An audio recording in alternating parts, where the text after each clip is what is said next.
Welcome back, Southwest Florida. We're here at the retirement ceremony party for Ken Burns, the current principal at Dunbar Community School here. And it's just been an outstanding turnout, outstanding accommodations, and salutes from various people from across the world, actually. One of the persons who was able to give a great reflections, who is very intricately attached to the education system here, and he knows Ken Burns probably better than all of us. Also, same fraternity, Alpha Phi, Kappa Alpha Psi fraternity. Doesn't need much introduction. Charles Dailey, the renowned Dr. Charles Dailey. Charles, welcome to Lee Pitts Live, man. Thank you, Lee. Charles, what was it like sitting up there watching your compadre? I would say he's one of your mentees in some sense of the word. Yeah, he's for 44 years I've had the opportunity of knowing him and encouraging him and believing that this was a profession that I felt that he would do well in. And did you recruit him here? Yes. Talk about that recruitment, how you first came about knowing. When I finished college, I went to work with Exxon Oil Company, and we stayed in the same apartment complex, and just 4 or 5 apartments away from each other. I see. And we became very, very, very, very close. Both of you were Kappas at the time? No. Okay. No. Neither one of us were Kappas at that time. I had pledged, but through the undergraduate chapter, but for some reasons we did not complete the undergraduate level because they stopped the line. I didn't pledge Kappa till I came here. Okay. And after I made Kappa and was a part of the organization, was vice postmarket at that time, then it was at that time after I finally got Mr. Burns to take a job. I called Mr. McNerney and said, I got the perfect person for you.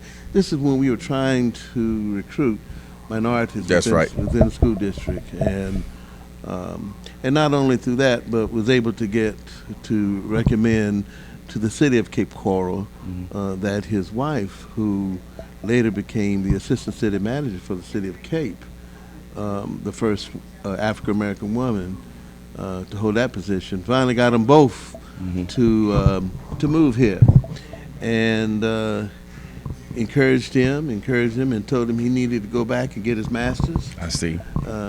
And which he did, and kind of pushed him through in terms of the field of administration through Dr. Adams at that time. And now he's at the same school that you built a strong reputation for, and he's carried on your legacy, right? Yes. That's the greatest blessing of all.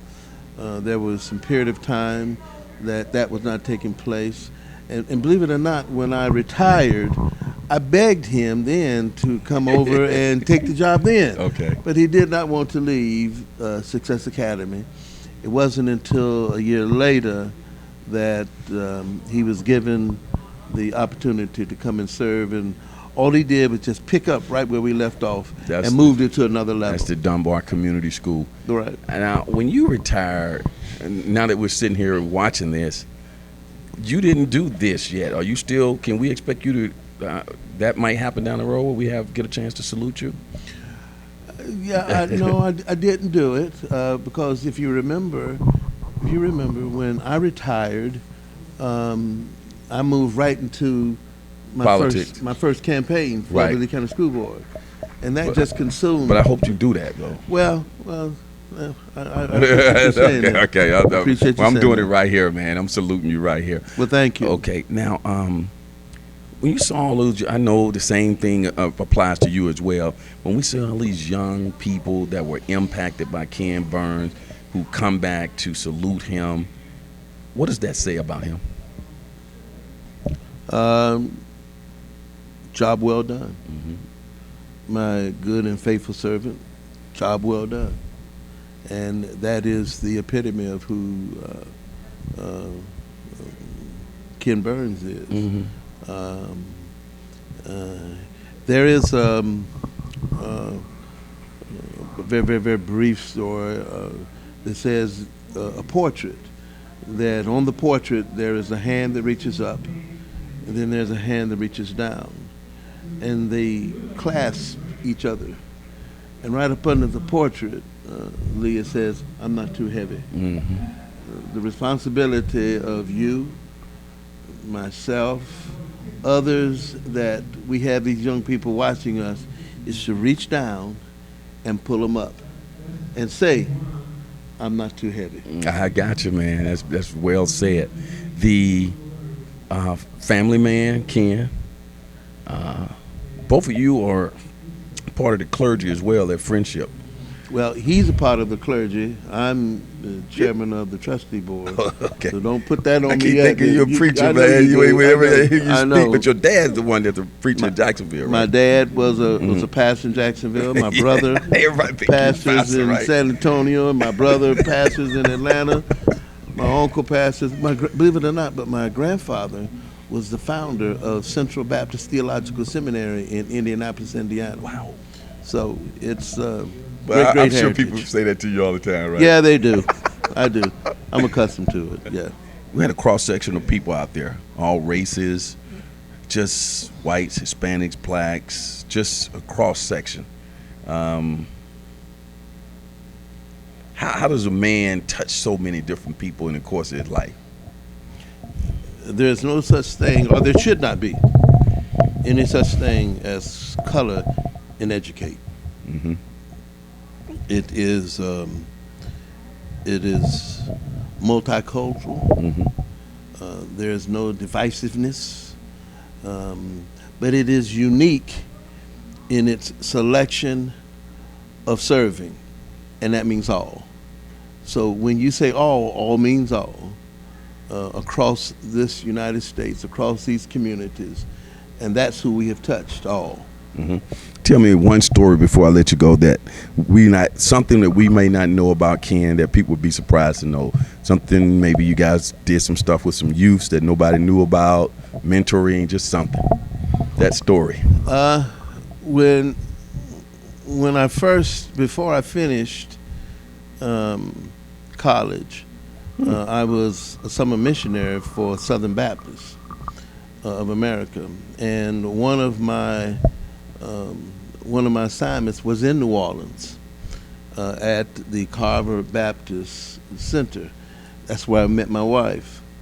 And after I returned back to live there, after I had served at Florida Memorial on the staff there as the assistant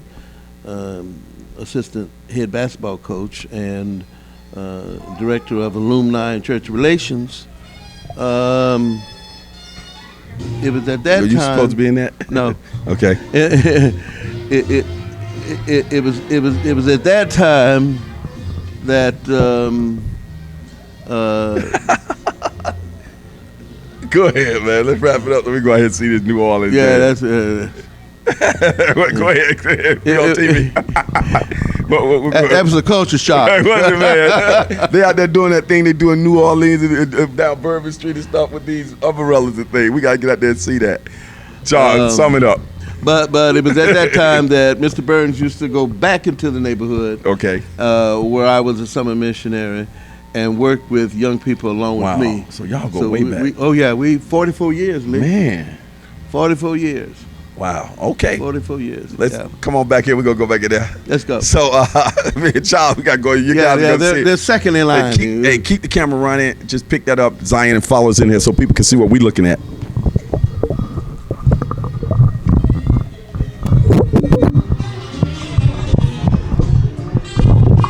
Zion, just take that out. Take that out. Take that out.